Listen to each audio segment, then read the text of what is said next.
A giant snail with flails coming out of its head that possesses a gorgeous, shining, magic-resistant shell worth thousands of gold pieces. What is this thing? First, of course, let's see what our 5th edition entry in Volo's Guide to Monsters says about the creature. It says, a flail snail is a creature of elemental earth that is prized for its multi-hued shell. Hunters might be lulled into a false sense of confidence upon sighting this ponderous, seemingly non-hostile creature. If any other creature large enough to be a threat approaches too close though, the snail unleashes a flash of scintillating light and then attacks with its mace-like tentacles. But that's basically all we get as far as the description of the creature goes, because what's left down here is basically just what kind of valuable or treasure we can get out of it. We do get what it eats, which is good. It says that it consumes everything on the surface, including rocks, sand, and soil. It, however, says here, leaves behind a shimmering trail that quickly solidifies into a thin layer of a nearly transparent substance inedible to the snail. This glassy residue can be harvested and cut to form window panes of varying clearness. It can also be heated and spun into glass objects of other sorts, and apparently people make a living doing this. Interesting. Down here we're told what we can do with the enormous glowing shell. It weighs 250 pounds and one can sell it for up to 5,000 gold pieces. A skilled armorer can make 3 shields from one single shell. For 1 month, each shield gives its wielder the snail's anti-magic shell trait. When the shield's magic fades, it leaves behind an exotic shield that is the perfect item from which to make a spell guard shield. A flail snail shell can also be used to make a robe of scintillating colors. The shell is ground and added to the dye while the garment is being fashioned. The powder is also a material component of the ritual that enchants the robe. Now here's the stat sheet for the beast. We can see that it is extremely slow, as it would be expected of a big snail. Great constitution and strength, though not very smart. Interestingly enough, it has immunities to both poison and fire, though it is not explained why it gets those. Further, it tells us that it has dark vision, but we see no eyes on the beast, and it has tremor sense, though they haven't really explained what type of organs it uses for those. The anti-magic shell is of course quite powerful, as it has the ability to reflect and absorb spells, as well as granting the snail powerful resistances and advantages relating to enduring magic. Its tentacles are interesting as well, much like how trolls can lose limbs when getting attacked, so can a flail snail lose its tentacles whenever it gets hit. If it loses all of its tentacles, then the creature retracts onto the shell and it begins wailing, a sound that can be heard for 600 feet, stopping only when it dies minutes later. Yikes. And that's basically it. Its attacks are pretty straightforward. He can slam you with its flails, he can use his shell to blind you and stun you, and he can retract onto its shell at will in order to increase his defense. But now, without further ado, let's talk about what the monster manual does not tell you about the flail snail. First of all, let's cover some of the things that the monster manual attributed to the creature without explaining why the creature gets them. For starters, its resistances. Flail snails are resistant to fire because of the huge volumes of mucus that it can produce at will. It can't really do much with it offensively, but it does provide a myriad of helpful things for the creature. The gland that produces this mucus is located at the very front of the single foot, where you would imagine its chest would be. Naturally, this helps in motion so that the creature can slither around, but it also helps the flail snail from drying out. The protective coating is quite strong and it has a powerful anti-hitting properties that keep the flail snail safe from fire. Side note, because drying out is so dangerous for the creature, salt actually does hurt a flail snail as much as it would hurt a real one, but it would only hurt it a single time. Once the snail sees that drying out is going to be a concern, it does have the capabilities of just filling itself up in mucus at will, preventing any further salt damage. But then let's talk about its resistance to poison. The lore states that the flail snail has such a slow metabolism that any poison is simply negated by natural antitoxins in its blood before it has a chance to get anywhere in the body to produce any real damage. Next is the dark vision. So how exactly does a flail snail see? Because that is not described in the monster manual and certainly not shown in the picture picture either. See, these little mouth-looking tentacles are actually its sensory organs. The way these organs look will vary depending on the particular species of flail snail that we're looking at. Some only have 2 of these tentacles while others seemingly have more. Some look almost like eyes while others do not. Now the sensory tentacles does 2 things. 1, it can differentiate between light and dark, which is where its dark vision comes from, and 2, it can detect movement based on air currents. So in essence, the creature doesn't actually see, it simply knows whether it is dark or not and can sense if something is moving. So if you were to find a flail snail and then sit very still in front of it, it is possible that the creature will simply be blind to your presence. This is also why, on top of being generally very resistant to magic, flail snails are completely immune to visual-based illusions. Now you might be wondering, why would the creature care or even have the ability to notice the difference between light and dark, even if it can't even see it in the first place? Well, the creature actually uses that particular ability to know the difference between underground and above ground, since it'll try and avoid the latter as much as possible in fear of drying out because of the sun. Flail snails are completely nocturnal creatures, or rather, creatures of the dark, and they exist mostly either at night or underground. If you ever wanted to spook or shoo away a flail snail, all you would have to do would be to create a light cantrip or create any form of natural light, like as in with a fire, and it'll most likely go the other way. Flail snails are very passive creatures, and they typically will never attack you unless you attack them first. And even if you do attack them first, if you were to run away, they would never follow you.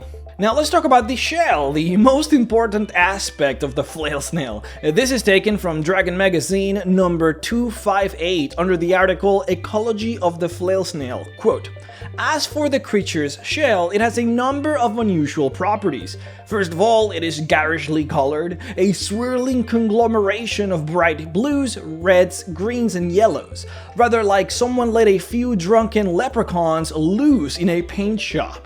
Second, the most important, the shell is highly magical, reflecting, negating, or distorting magical spells directed at the creature. A study was once done on the magical properties of the flail snail's shell.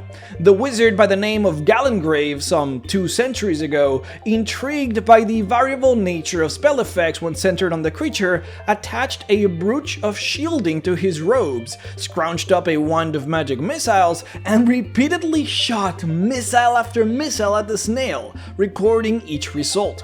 Some of the missiles found the target, while some were reflected directly back at Gallengrave. Occasionally, the wand discharged no missile at all, or when it did, the magic was distorted, firing only a harmless beam of light, or sending the missile darting off in a random direction. From Gallengrave's recorded notes, we can gather that there is only about a 30% chance of successfully attacking a flail snail with magic. Not a very promising figure." End quote. So as you can see, the numbers given to us as to the likelihood of affecting a flail snail with magic is a real fact in the world and not just a numerical factor in the dice game.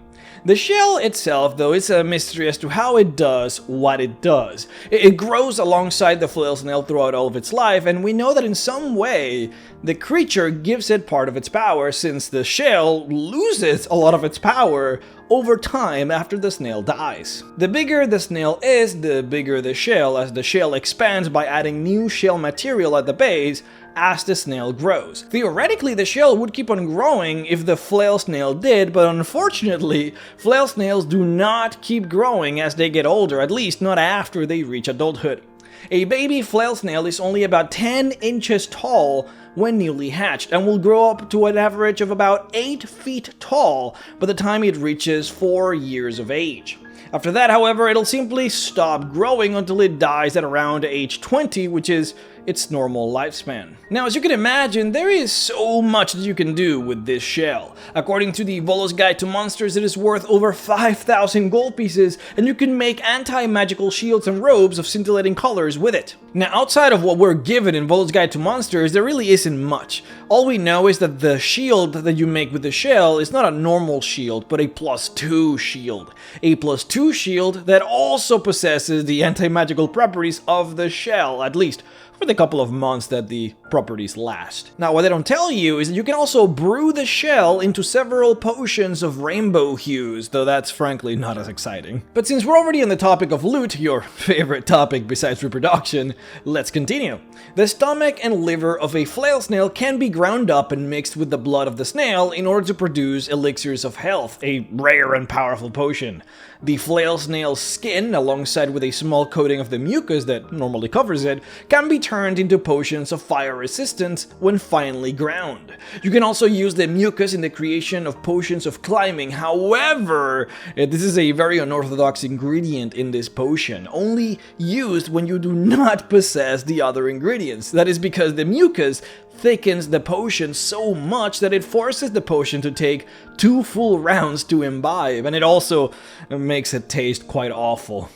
Lastly, during the process of reproduction, flail snails create what we call love darts. We will cover that in a minute, but just know that you can actually grab these darts and brew them into filters of love. But that's it for loot. It's kind of a lot. There's a reason why these guys are considered slithering treasure chests. There's just so much that you can get out of them. But now we get to move on to the other next big thing, reproduction. Quote, like most land-dwelling snails are hermaphroditic, each creature manufacturing both eggs and sperm cells. They reproduce by exchanging packets of sperm cells with other partners through the genital pore, a small opening near the creature's head. After mating is complete, each snail goes its own way and the two might never meet again. After about 1 month, each lays a dozen or so eggs under rocks or in small crevices. Of these, usually 1 to 3 hatch into baby flail snails. The young gastropods eat their own eggshells after hatching and are then cared for by their parent for the next 2 years, until their club tentacles reach a weight of about 5 pounds or so. At that point, they go off on their own, confident in their ability to survive. Flail snails begin the mating ritual by slowly circling each other, then rubbing their heads and feet together. The love darts project from the creature's bodies and stab into their partner, causing neither pain nor damage.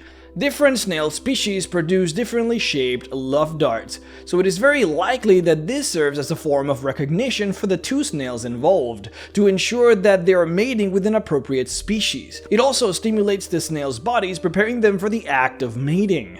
Flail snails cannot produce sperm cells without first having sampled their intended mate's love darts. End quote. It is interesting because they stab each other with these darts made out of shell material, but the stabbing is merely to see whether or not both flail snails are compatible for reproduction. It's like they're sampling each other's DNA. Then if they like what they feel, that's when they actually exchange spores with one another. Now, I discovered today that real life snails do something like this, which actually blew me away. This just sounds like a crazy D&D fantasy thing, but apparently it is real. Now, flail snails do have kind of a mouth, though it is generally difficult to see and it is located in the front of the creature. The opening possesses a long tongue called a radula, which has sharp teeth on the tongue itself, and it's meant to allow for the eating of algae and lichen that grows in floors of dungeons, mines, or general underground areas. Flail snails are particularly interesting in that they both hibernate and estivate. So hibernation is a concept of sleeping off the entirety of winter in order to keep yourself warm and survive the massive cold, whereas estivation is the opposite. It is the concept of sleeping off parts of summer in order to survive the harsh warmth. And flail snails do both. They need to keep themselves moist, so during hot, dry weather they withdraw completely and then seal themselves into their shells by hardening their mucus, leaving only a very tiny small air hole. When sealed up, they slow down their body's metabolism so that they can survive without food or water for months. And then during winter, they do something similar but with a few differences. First of all, their sealing up during winter is actually not caused by temperature, but instead because of lack of vegetation for them to eat. When they start to feel like vegetation is getting sparser, they will start a massive eating binge, storing as much food as they can and then hibernate in the same way as they do for the hottest days of summer. Another difference is that when they do this for winter, they do it for the entirety of winter, whereas when they estivate for summer, they only do it for short periods of time, only for the hottest weeks of the summer season. It should also be noted that this only applies to flail snails who live in caves close to above ground, the ones who come out during the night. And none of this actually applies to flail snails who live in the Underdark or far down enough in caves where seasonal differences would have no impact. Now, moving on to the namesake of the creature, the actual flails. We know that each flail snail begins life with 4 to 6 of these appendages, and the bizarre thing is that it doesn't seem to be attributed to genetics at all. However many flails a flail snail is born with doesn't seem to have anything to do with how many flails the parents had. If anything, it seems entirely random. The clubs themselves weigh about 10 pounds and are made of hardened flesh covered with knobby protrusions. It is very important though to note that they are not spiked, they are blunted. They are not meant to cut, they are meant to bludgeon. This is important to note because the flail snail does have the ability to retract even its flails inside of the shell alongside the rest of its body, and the spiked up flails would cut through its body inside. That's why they're not meant to be spiky. Now, the use of the flails is interesting because it is typically the only part of the body that the flail snails are generally okay with putting at risk. See, in the lore, it is described that a flail snail dies if it gets hit by a single strike. That is, if you hit the actual body of the snail. Thing is, the actual body would have a ridiculously high armor class when compared to the tentacles. That is because of how fast the snail can retract its actual body into the shell. Flail snails are notoriously slow, but when it comes to retracting into the body, they are lightning fast, to the point where hitting the body itself is just very, very difficult. This is why when fighting a flail snail, you typically have one of two options. You can either try really hard to hit the body itself and then one-shot it, or you can attempt to kill every single flail tentacle, which will also kill the creature, though of course it'll take longer. Now, something very interesting happens when you destroy all tentacles. Volo's Guide to Monsters describes it as the flail snail beginning to wail. The sound that is heard for 600 feet that doesn't stop until the creature dies minutes later. Now, the word wailing has two meanings. It can be either a prolonged high-pitched sound or crying with pain, grief, or anger. And you would be led to believe that it might be the former, considering that it is so loud that you can hear it for over 600 feet in all directions, but it really is the latter, and it's actually quite sad. In the Fiend Folio for 1st edition under the Flail Snail entry, you can read that it says, quote, "After all the tentacles have been killed, the beast withdraws its head and the rest of its body into its shell. It'll die in 1 to 3 turns, during which time it utters a pitiful, wailing cries, which have a 50% chance per turn of attracting a wandering monster," end quote. Further, in the Ecology of the Flail Snail in Dragon Magazine number 258, it says, quote, "Once all tentacles have been destroyed, the flail snail withdraws onto its shell and utters the most pitiful cries imaginable until it dies 1 to 3 turns later. These cries have a 50% chance of attracting wandering monsters. The flail snail's death wails are the only time it vocalizes. It is otherwise completely silent throughout its life." End quote. You have here a creature that is beyond beautiful.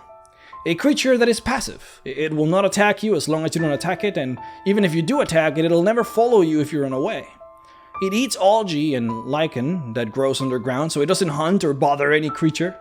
It is completely nice, passive, a happy existing creature.